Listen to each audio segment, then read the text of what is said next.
गांव छोटा था, शांत, लेकिन एक रहस्य था। गांव के बीचों बीच एक पीपल का पेड़, विशाल, पुराना, डरावना। दिन में भी पेड़ अजीब था, पत्ते हिलते नहीं थे, कोई चिड़िया पास नहीं आती थी। रात में और भी डरावना, हवा चलती, पत्ते सरसराते, जैसे कोई फुसफुसा रहा हो। गांव वाले डरते थे, कोई पेड़ के पास नहीं जाता था। अंधेरा होने के बाद सब घरों में रहते थे, दरवाजे बंद, खिड़कियां बंद। बुजुर्ग कहते थे, पेड़ में आत्मा है, गुस्से वाली आत्मा। जो भी पास गया वो गायब हो गया, हमेशा के लिए। एक दिन नया परिवार आया शहर से। वे नहीं जानते थे पेड़ के बारे में। उनका घर पेड़ के पास ही था। परिवार में 4 लोग थे, पति, पत्नी और उनके 2 बच्चे। बच्चे छोटे और जिज्ञासु। उन्होंने पेड़ देखा, विशाल, रहस्यमय। उन्हें डर नहीं लगा, उन्हें लगा पेड़ सुंदर है। पिता ने कहा, यह पेड़ तो बहुत पुराना है। मां ने कहा, और कितना शांत है यहाँ। बच्चों ने पेड़ के नीचे खेलना शुरू कर दिया। गांव वाले डर गए। उन्होंने परिवार को चेतावनी दी, पेड़ के पास मत जाओ, यह खतरनाक है। लेकिन परिवार ने ध्यान नहीं दिया। उन्होंने सोचा, यह बस एक अंधविश्वास है।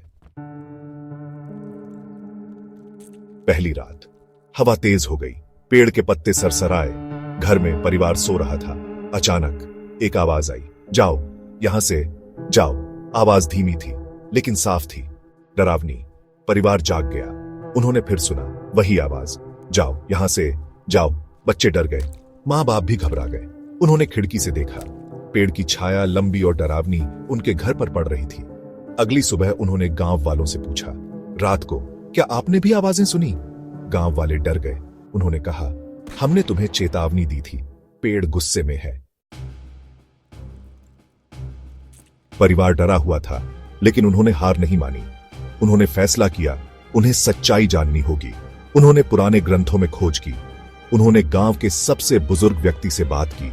धीरे धीरे उन्हें समझ आया, बहुत साल पहले एक तांत्रिक इस पेड़ के नीचे रहता था। उसने यहां काली शक्तियों को बुलाया था। एक दिन ग्रामीणों ने उसे पकड़ लिया। उन्होंने उसे पेड़ से बांध दिया और जिंदा जला दिया। तांत्रिक की आत्मा पेड़ में कैद हो गई, गुस्से में, बदला लेने की प्यास में। परिवार समझ गया, पेड़ की आत्मा को मुक्ति चाहिए। उन्होंने एक यज्ञ किया, तांत्रिक की आत्मा से माफी मांगी। अचानक हवा तेज हो गई, पेड़ हिंसक रूप से हिलने लगा। फिर सब शांत हो गया।